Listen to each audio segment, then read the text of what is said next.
Good morning, everyone. The 2023 hurricane season is underway and federal officials are urging people to be ready. Natalie Brand has that story for us from Washington. People who live in Fort Myers Beach, Florida know firsthand that just one storm can devastate a community. Many are still struggling to rebound from Hurricane Ian. And now it's time to prepare for the 2023 storm season. No two storms are alike.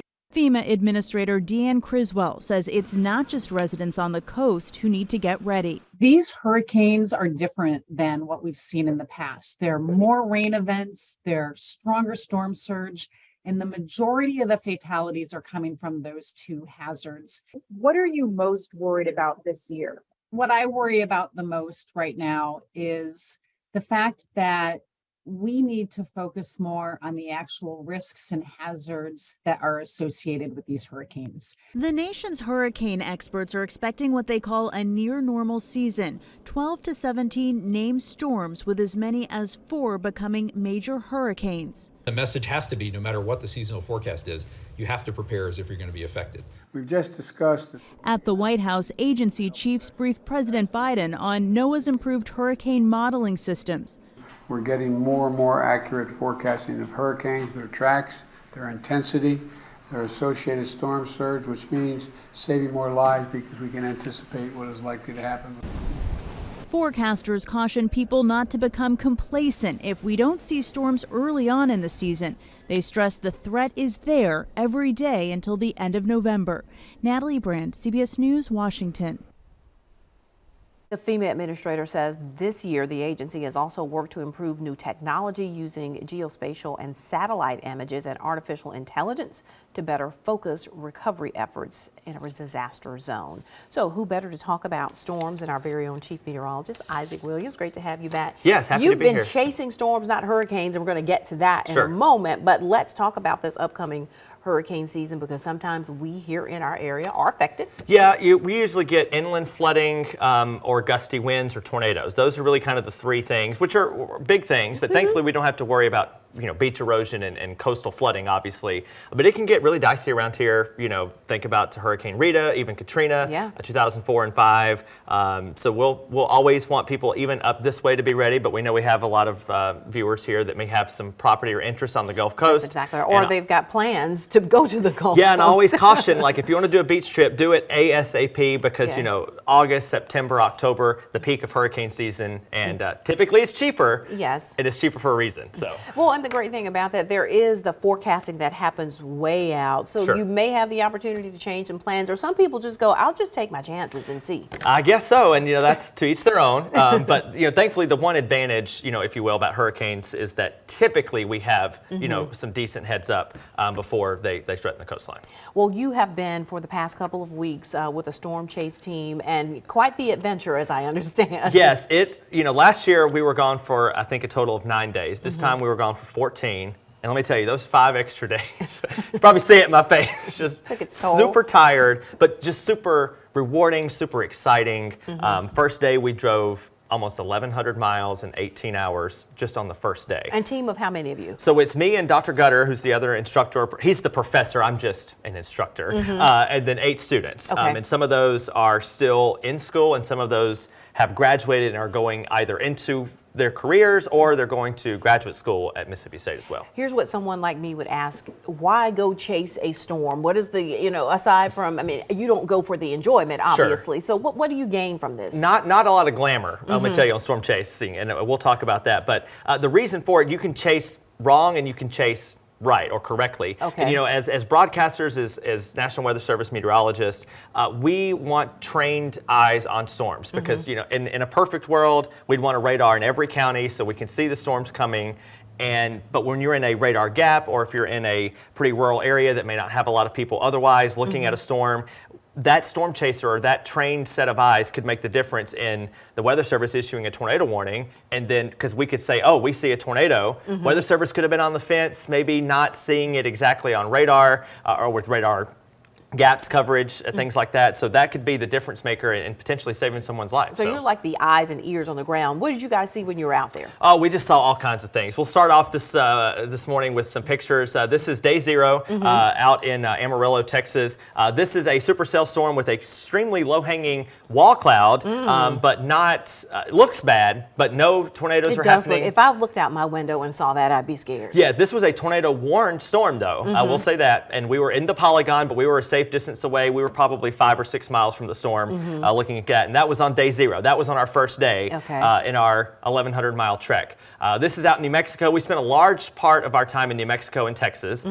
This is a similar structure, you know, students out there marveling and taking pictures, again, at a safe distance away. I want to get a little bit further along here because this is one of the storms that ended up producing a tornado. So you may have to squint, those of you at home, bottom left-hand portion of the screen. You see that little bit of lowering? That's actually a tornado. On the ground. Yep.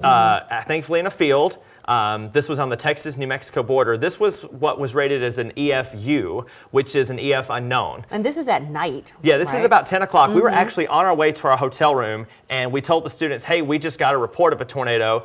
Get your cameras out, hold them up against the window. And that picture is not the best quality because it's actually a screenshot of a video that one of the students was taking. And again, we were heading away. But I do see it there in that bottom left. Yes, and then the next picture also shows it maybe a little bit better on the left-hand side. But EFU tornadoes are actually the best because that means they didn't hit anything. Yes. Obviously, we can confirm it from picture, and we had a couple other chasers also saying, hey, we see a tornado.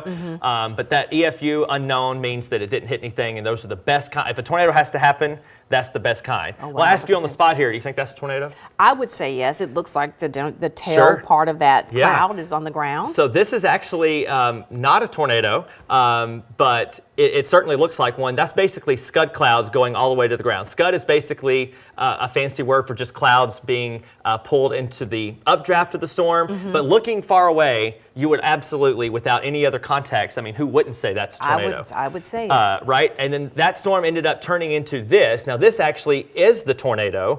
You see at the bottom, you see the dust clouds swirling there by the light pole. So that the previous slide was the storm that turned into that. So that was tornado number 2 on the ground for about 15 seconds. And that's it. I mean, if you weren't, no destruction there, no damage, property, and if you weren't watching for it, obviously you would never have known. That's probably the prettiest storm we saw. We call that a low precipitation supercell. Very little precip, incredible cloud structure, sunset in the background. And then finally, I want to show that we did have a couple down days, and we went to see Mount Rushmore up in South Dakota. And there's all 10 of us right there with the 4 presidents in the background. So that's a great picture. Last year when you went, and then when you went this year, I always conjure these images of the movie Twister in my head, and I go, gosh, I don't want that for him. I know. We enjoyed the down days because, you know, we get a chance to finally breathe, and we're not on all the time. We're actually able to visit 4 national parks, Guadalupe Mountains in Texas, Carlsbad Caverns in New Mexico, the Badlands in South Dakota, and then randomly the Arch in St. Louis.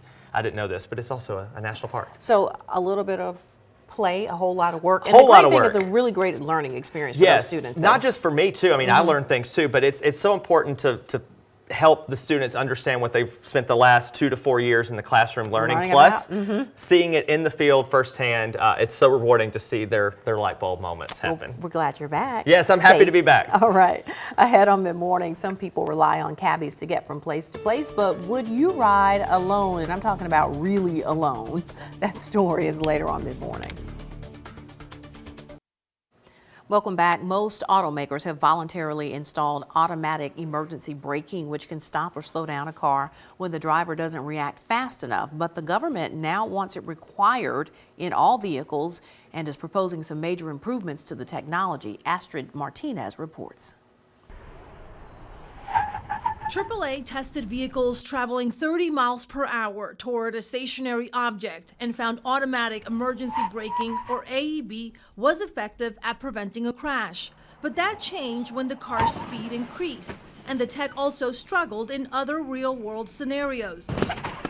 The government wants to see that change. We're proposing to require that these systems be much more effective at much higher speeds. The National Highway Traffic Safety Administration is proposing new standards that would require AEB to prevent a crash at up to 50 miles per hour. That means that a vehicle has to stop without touching another vehicle in front of it. The test is very tough to meet. The government also wants to see the technology improve to help prevent more crashes involving pedestrians. Previous testing has shown AEB can be effective in the daylight, but struggles avoiding an accident when it's dark out.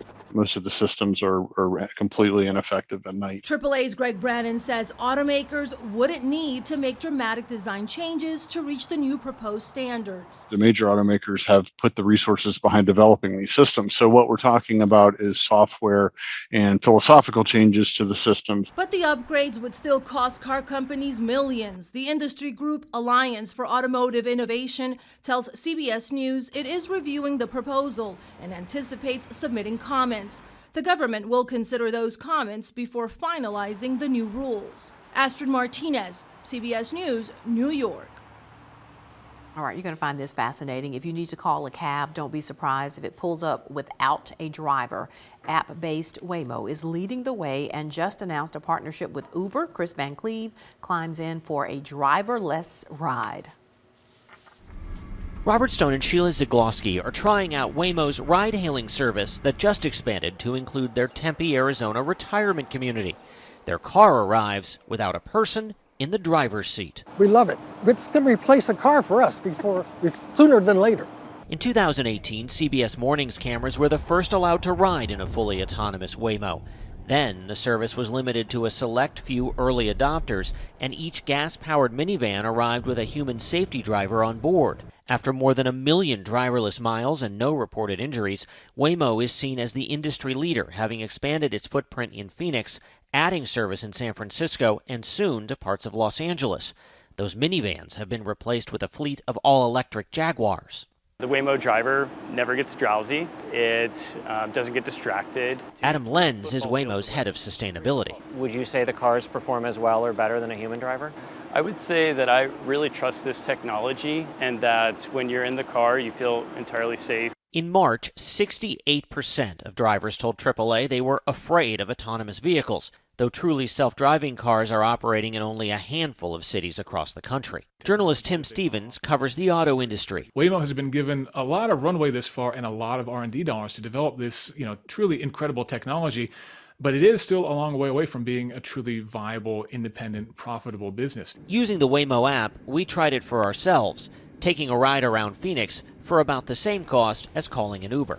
You pretty quickly, sitting back here, forget there's no one actually driving the vehicle. There are a few little things that are different. It can be a little hesitant, and it's taken a couple of turns, maybe not the way a human driver would, but nothing that was unsafe. What we've seen is that people experiencing the technology really leads to people using it more. Two people who don't need to be convinced, Sheila and Robert. It's fun and it's safe and you don't have to tip. Riding into a tipless and driverless future. Van Cleve, CBS News, Phoenix. All right, you may have been diagnosed with this, or someone in your family may have dealt with preeclampsia during a pregnancy. It's a type of high blood pressure some women can develop during or after pregnancy. A new survey shows many of us are not aware of the condition, which can be deadly. Bradley Blackburn introduces us to a mom who is educating others after suffering unthinkable loss. Trayshawn Powell's mission is to raise awareness. I always say that my story can change yours. It's really important to talk with your doctor about your symptoms. In 2013, the Powells were thrilled to be expecting their first baby. Trayshawn's blood pressure was high at her 20-week appointment. 3 weeks later, she called her doctor. He suspected a stomach virus. I ended up vomiting controllably, couldn't stand, severe swelling in my feet and ankles. I called him back again. He said, you probably should go to the nearest ER. She had developed HELP syndrome, a variant of preeclampsia, the only treatment to deliver at 23 weeks. Trayshawn was left fighting for her life and grieving after losing her baby, Mia.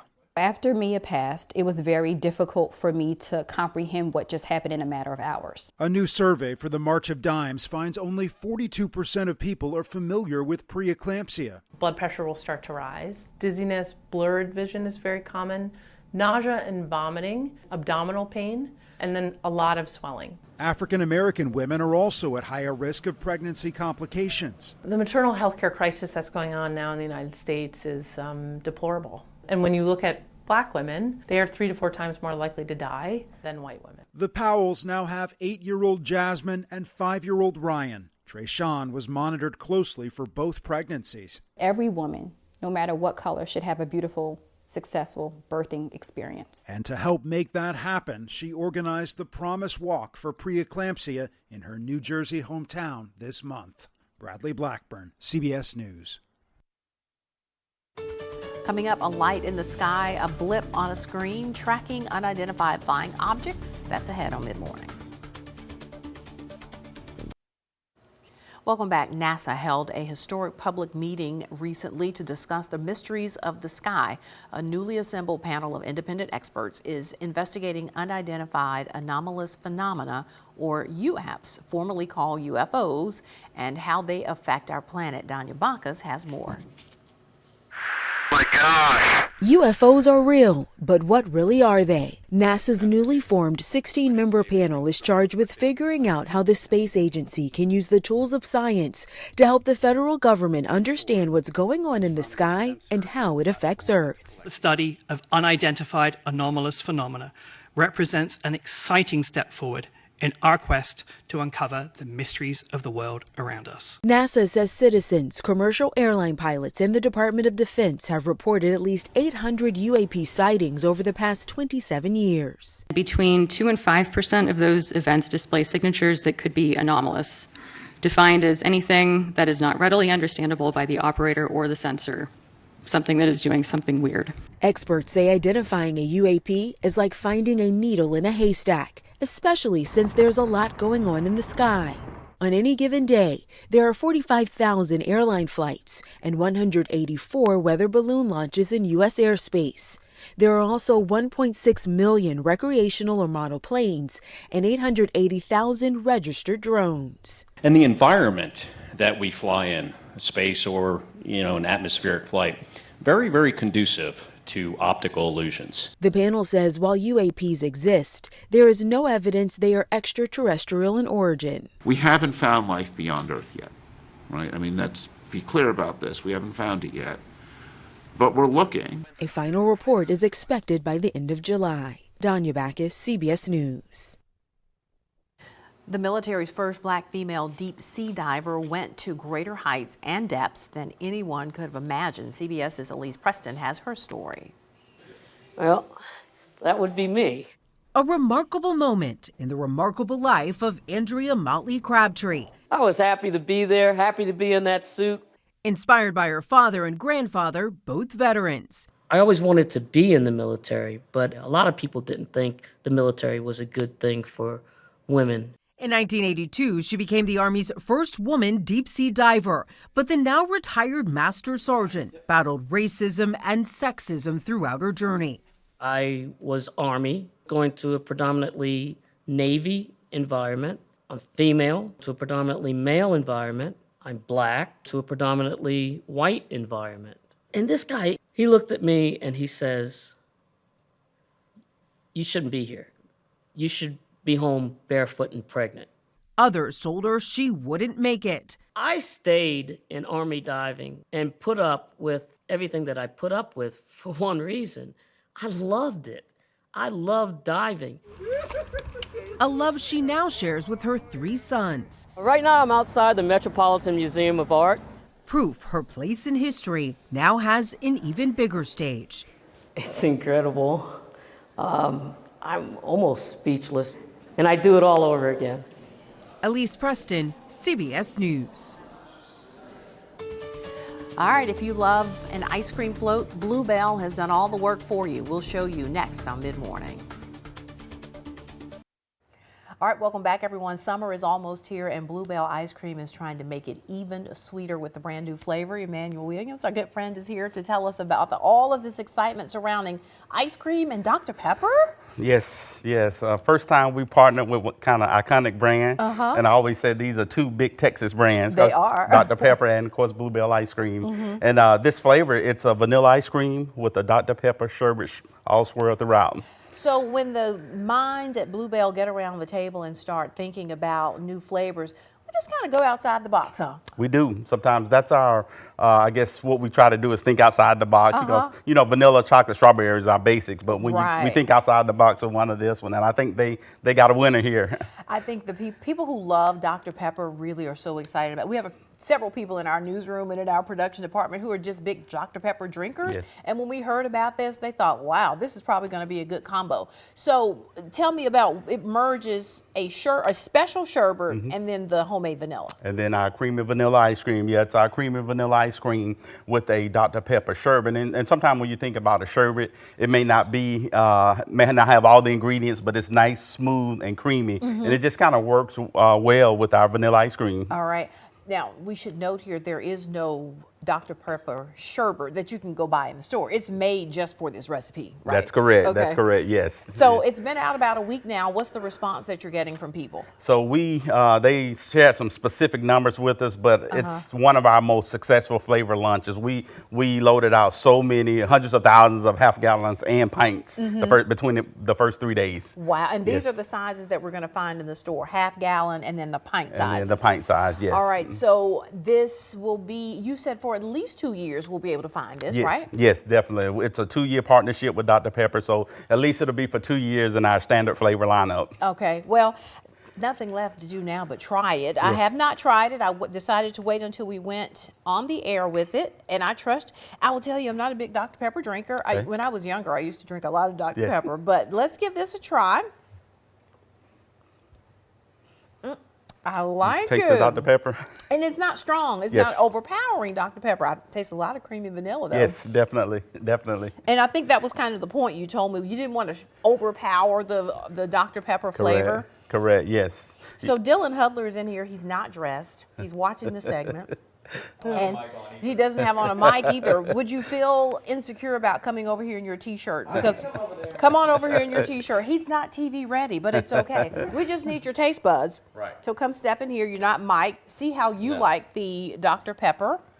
Sure. I like the look of it. Yes. Okay. Dr. Pepper Float is the official name of it. And you like Dr. Pepper, don't you? That's a hit. That's you good. can just take that with you and go on back over to your office. Thanks. We Thank you. appreciate it. You're welcome. All right, so you got the Dylan Hudler Yes. thumbs up. I think the production crew is going to come in here and give it a try. So again, this is in any stores now that Bluebell is sold. Absolutely. And you'll be able to get it again for at least the next 2 years. Huh? Absolutely, So definitely. what happens when, customers say, hey, we love this? Does it stay longer? So we will make it probably our standard flavor if customers like it as well. So I'm sure they'll work out the specifics on the partnership with Dr. Pepper. But yeah, we'll definitely have it. So is this your official new summer flavor? Because I know you come out with a flavor every summer. We do. This is our second new flavor for 2023, and we've got 4 more to go. Oh. Yes. That means he'll be back because we like to kind of test things out to see how we're sort of the focus group for you sometimes. Definitely. Well, thanks so much for coming by and bringing the new Dr. Pepper float that you can find wherever you can buy Bluebell ice cream. We appreciate it. Thanks so much. It's yummy. I like it a lot. Good deal. Good, very I good. guess I'll share. We have enough to share. Stay with us, everybody. We'll be right back. All right, be sure you stay connected with us. We'd love to hear from you. Go have some ice cream today. We'll see you back here next time.